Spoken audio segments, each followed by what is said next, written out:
সোনার পালঙ্কের ঘরে লিখে রেখেছিলাম ধরে, যাও পাখি বলো তরে, সে যেন ভোলে না মোরে।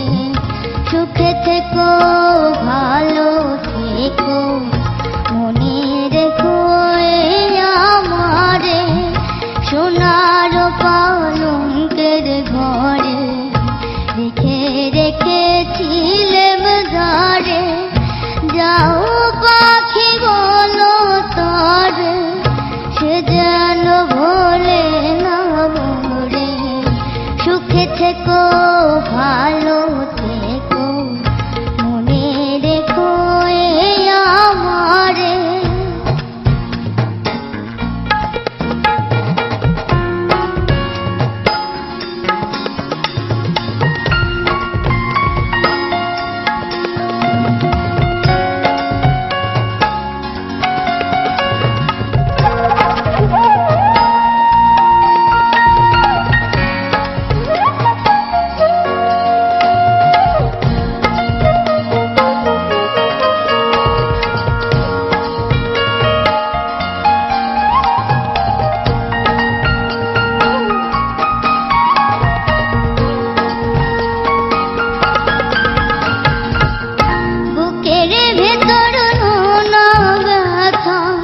চোখে আমার ঝরে কথা, এপার ওপার তোলো পার একা।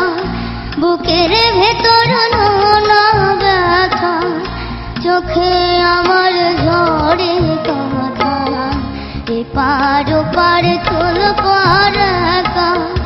যাও পাখি বলো তরে, সে যেন ভোলে না মোরে।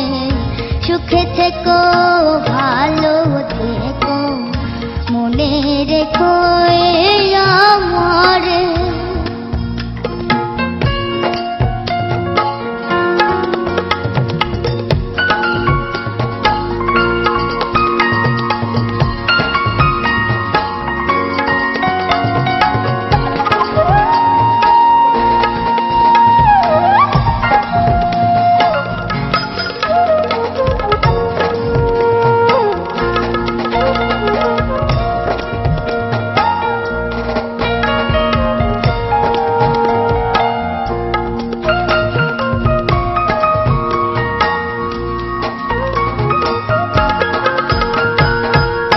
মেঘের উপর আকাশ ওড়ে, নদীর উপর পাখির বাসা, মনে বন্ধু বড় আশা।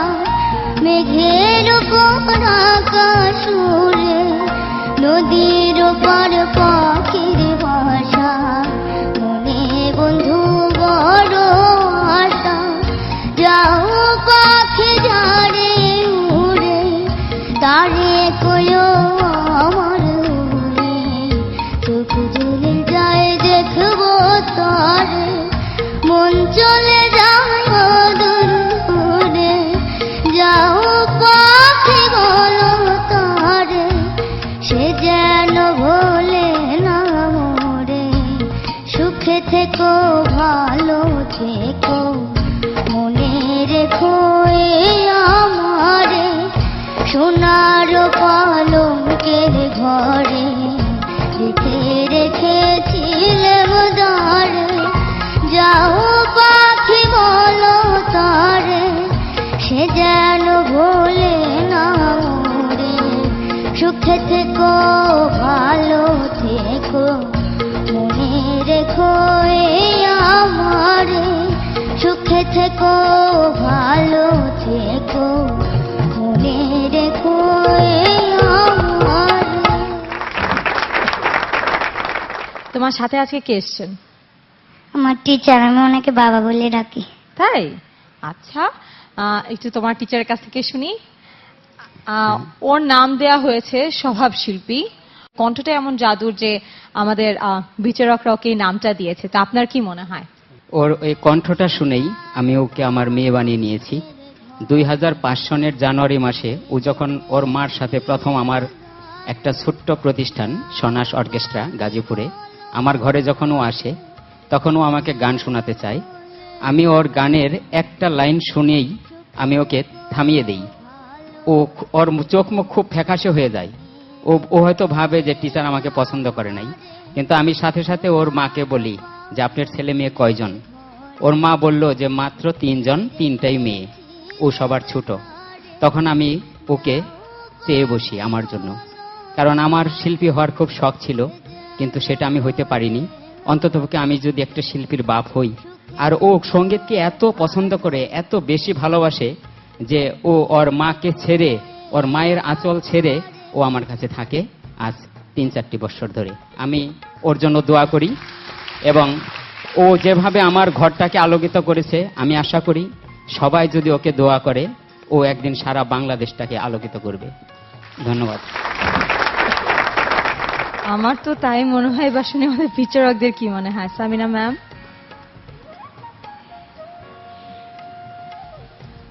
আমি আজকে একজন বাবা পেলাম। আমরা তো মায়ের কথা বলি, মানে ওর যে প্রতিভাটা, ওর প্রতিভাটাকে যে আপনি এত সম্মান দিয়েছেন এবং আপনার একটা মেয়ে তাকে বানিয়েছেন, এই জন্য আপনাকে অনেক অনেক ধন্যবাদ এবং অনেক শ্রদ্ধা জানাচ্ছি। আমি আপনার সাথে একটু যোগ করতে চাই। ওর যে অসামান্য প্রতিভা আমার কানে ভাসে। আমি ওকে নিয়ে খুব চিন্তায় ছিলাম যে কিভাবে ওকে আমি একটা ভালো প্ল্যাটফর্মে পৌঁছে দিতে পারবো। আজ আপনাদের মতো বিজ্ঞ বিচারকের সামনে মেরিডিয়ান চ্যানেল আইয়ের প্ল্যাটফর্মেও গান করছে। আমি মনে হয় আমি আমার দায়িত্ব পালন করতে পেরেছি। এবার আপনাদের পালা। আসলে আর আজকে যে গানটা তুমি গাইলে, একটা ফোক গান, ওহ, মানে আমি আমি কিছু বলতে পারছি না। আমার খুব মানে বুকের ভিতরটা একদম দুমড়ে মুচড়ে গেল আজকে। Thank you madam. সে যেন ভোলে না মরে, সুখে থেকো, ভালো থেকো। এত সুন্দর করে তুই গাইলে কি করে? Thank you madam. অদ্ভুত অদ্ভুত সুন্দর ঝুমা। আমি অনেক অনেক দোয়া করছি তোমাকে, তুমি অনেক বড় শিল্পী হবে, অনেক বড় শিল্পী হবে। আমার জন্য দোয়া করবেন। Thank you madam. Biswajit sir. আচ্ছা, আমি একটা ব্যাপার বুঝতে পারছি না, যাই হোক, এটার পিছনে ঘটনাটা কি? এনিওয়ে, আমি ওর মা বাবার কাছে থেকেও তো গান শিখতে পারতো। আমাকে একটু বলবেন ব্যাপারটা? একদম পাড়াগাঁয়ের একটি মেয়েও, ওর ফ্যামিলিতে আমার মনে হয় না কেউ এসএসসি পাশ করেছে, এবং আমি বুঝতে পারি যে ওর বাবা মা ওকে লালন করার সময় নেই। তখন আমি ভাবি আমারও হয়তো অসামান্য গুণ নেই, কিন্তু সময় নেই না সামর্থ্য নেই, কোন সময় এবং সামর্থ্য কোনোটাই নেই। ওর বাবা একজন, আমাদের প্রশ্নটা এটাই যে সময়টা নেই কেন? ওরা তো বাবা মা, তাদের কি কোনো এমনি সমস্যা ছিল? তাদের, আমি পরবর্তী এপিসোডের জন্য আমি কিছু রেখে দিব। ওরে নিয়ে আমার একটা ছোট গল্প আছে।